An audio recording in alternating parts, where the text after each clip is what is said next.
Another Yakkin with you, Jagoff. We are here at the home office of famous Pittsburgh astrologer Judi Vitale, who has a new book out, Live in Spirit, Love Your Life. And we're going to talk about Mercury in retrograde. What? Yes.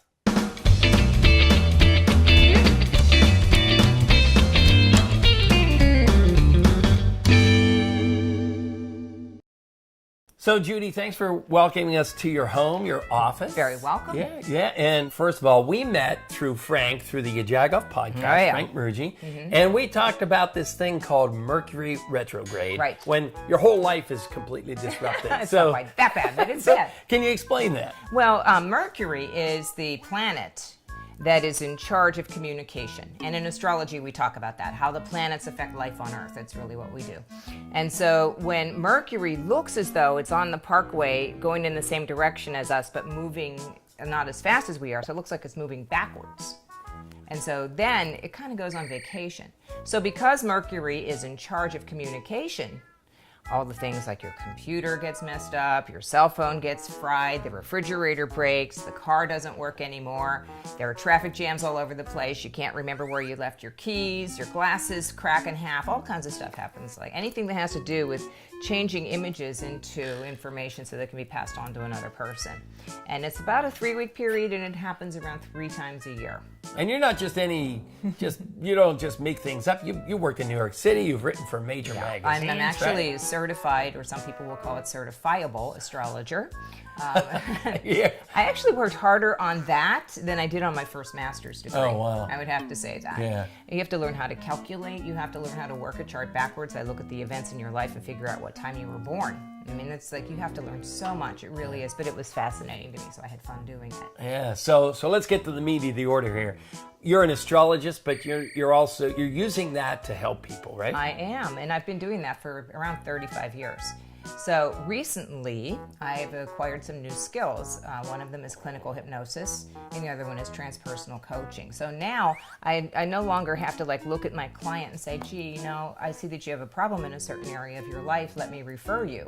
I now can help them work with it to some degree. I certainly don't administer psychotherapy per se, but I can help them identify issues that they need to work on and work on them a little bit with the hypnosis and with coaching. So how do you use it in your daily life? Do you get up and you're looking at how things are? Are you able to plan? Well, there are 2 ways, John. I mean, one way is that there are things that happen to everybody, like developmentally. Like if you have a child who's 7 years old and all of a sudden they get to be very defiant, and they do, because that's the point in time when the milk teeth disappear and they get your real teeth in and they're getting well, that's a Saturn cycle, and that hits at 7. Listen to these ages: 14,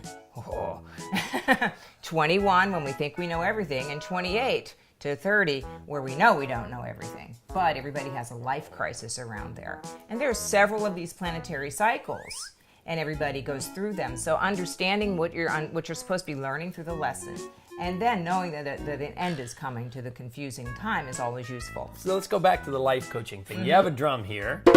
Yes. How do you, if I'm in a funk in my job and I come to you and say, Judi, help me out. Things aren't just working out well in my career. Lots of times we find that we sabotage ourselves, and this can often be the result of our not feeling that we can get the things that we really are here to do in this lifetime. And so, for instance, say that, in your heart you're an actor, but you're working as a certified public accountant, and you're making a nice living, and all of that part of your life is good, but, you just don't feel fulfilled.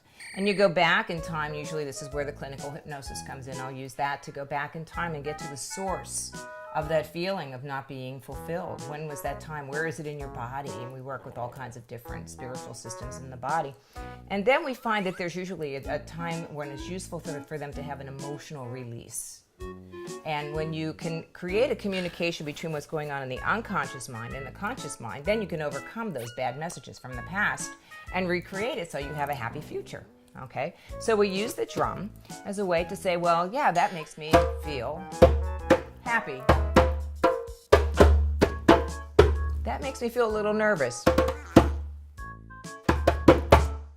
And that just ticks me off. There you go. So, I know you're not supposed to text when you drive, especially around Pittsburgh, but, it seems like you could use this when you were driving Wouldn't around it be Pittsburgh. cool? Like, It would if be you were very on cool. 28, like, wow, 28's a big boy road now. There's no more construction. You would tap that you were happy, right? And everybody's not slowing down to go on the Highland Park Bridge. That's right.